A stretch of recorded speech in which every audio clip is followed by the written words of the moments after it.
بسم اللہ الرحمن الرحیم۔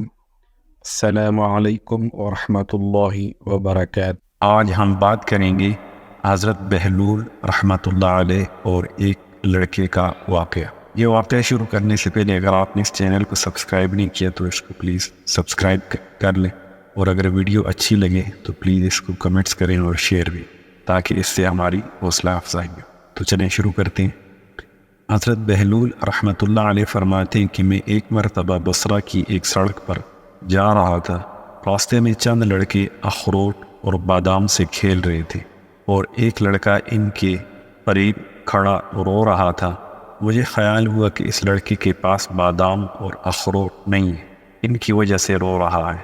میں نے اس کو کہا، بیٹا تجھے میں اخروٹ اور بادام خرید دوں گا، تو بھی ان سے کھیلنا۔ اس نے میری طرف نگاہ اٹھا کر کہا، ارے بیوقوف، کیا ہم کھیل کے واسطے پیدا ہوئے ہیں؟ میں نے پوچھا، پھر کس کام کے واسطے؟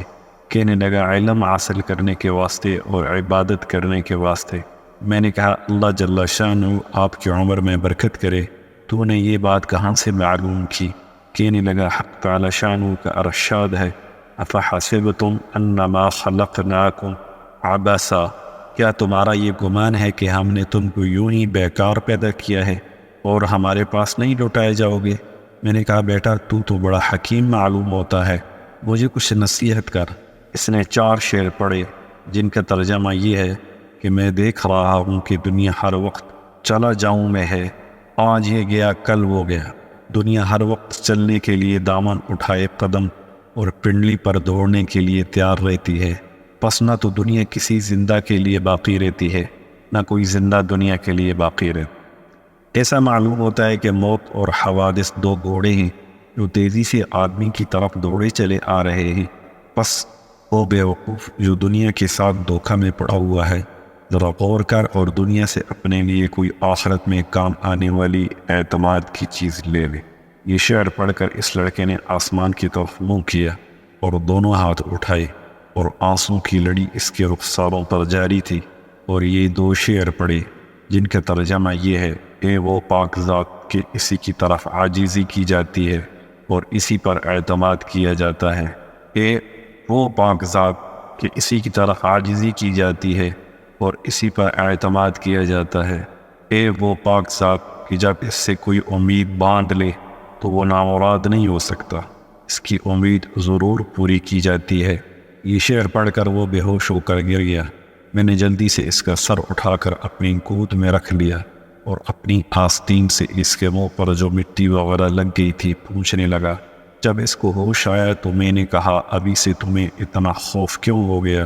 ابھی تو تم بچے ہو، ابھی تمہارے نامہ اعمال میں کوئی گناہ بھی نہ لکھا جائے گا۔ کہنے لگا، بہلول ہٹ جاؤ۔ میں نے اپنی والدہ کو ہمیشہ دیکھا جب وہ آگ جلانا شروع کرتی ہے تو پہلے چھوٹی چھوٹی لکڑیاں ہی چولہے میں رکھتی ہے، اس کے بعد بڑی لکڑیاں رکھتی ہے۔ مجھے یہ ڈر ہے کہیں جہنم کی آگ میں چھوٹی لکڑیوں کی جگہ میں نہ رکھ دیا جاؤں۔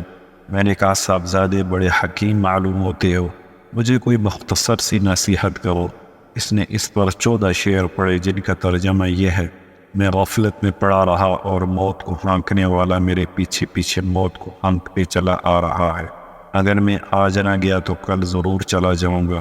میں نے اپنے بدن کو اچھے اور نرم لباس سے آراستہ کیا، حالانکہ میرے بدن کے لیے قبر میں جا کر گلنے اور سڑنے کے علاوہ چارہ کار نہیں۔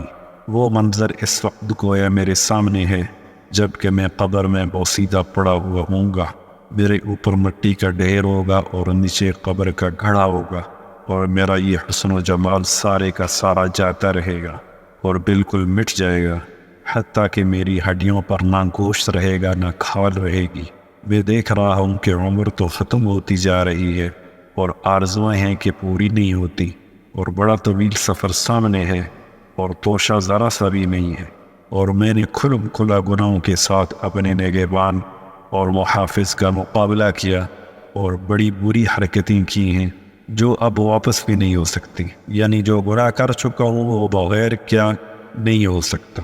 اور میں نے لوگوں سے چھپانے کے لیے پردے ڈالے کہ میرا عیب کسی پر ظاہر نہ ہو، لیکن میرے جتنے مخفی گناہ ہیں وہ کل کو اس مالک کے سامنے ظاہر ہوں گے، اس کی پیشی میں پیش ہوں گے، اس میں شک نہیں کہ مجھے اس کا خوف ضرور تھا، لیکن میں اس کے غائب حلم پر بھروسہ کرتا رہا، جس کی وجہ سے جرأت ہوتی رہی، اور اس پر اعتماد کرتا رہا کہ وہ بڑا غفور ہے، اس کے سوا کون معافی دے سکتا ہے۔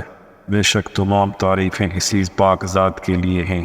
اگر موت کے اور مرنے کے بعد گلنے اور سڑنے کے سوا کوئی دوسری آفت نہ بھی ہوتی، اور میرے رب کی طرف سے جنت کا وعدہ اور دوزخ کی دھمکی نہ بھی ہوتی، تب بھی مرنے اور سڑنے ہی میں اس بات پر کافی تنبیہ موجود تھی کہ لہو لہب سے احتجاج کیا جاتا، لیکن کیا کریں کہ ہماری عقل زائل ہو گئی، کسی بات سے عبرت حاصل نہیں ہوتی۔ بس اب اس کے سوا کوئی چارہ نہیں کہ کاش گناہوں کو بخشنے والا میری مغفرت کر دے۔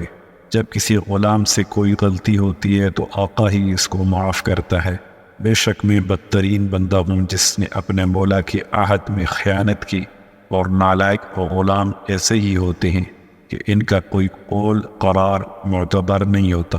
میرے آقا جب تیری آگ میرے بدن کو جلائے گی تو میرا کیا حال بنے گا، جبکہ سخت سے سخت پتھر بھی اس آگ کو برداشت نہیں کر سکتے۔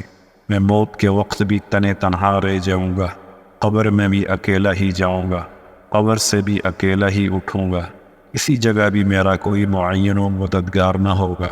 بس اے وہ پاک ذات جو خود اکیلی ہے، وحدہ لا شریک ہے، ایسے شخص پر رحم کر جو بالکل تنہا رہ گیا۔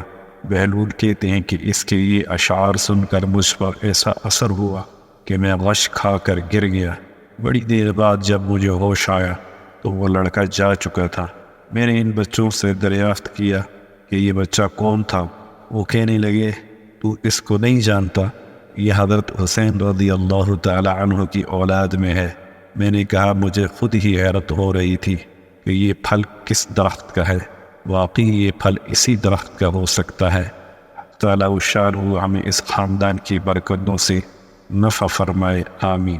اس حوالے کو ہم نے فضائل صدقات سے لیا ہے۔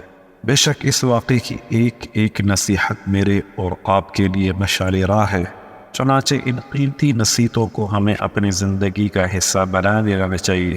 اللہ تعالیٰ ہم سب کو عمل کرنے کی توفیق عطا فرمائے، آمین۔ السلام علیکم ورحمۃ اللہ وبرکاتہ۔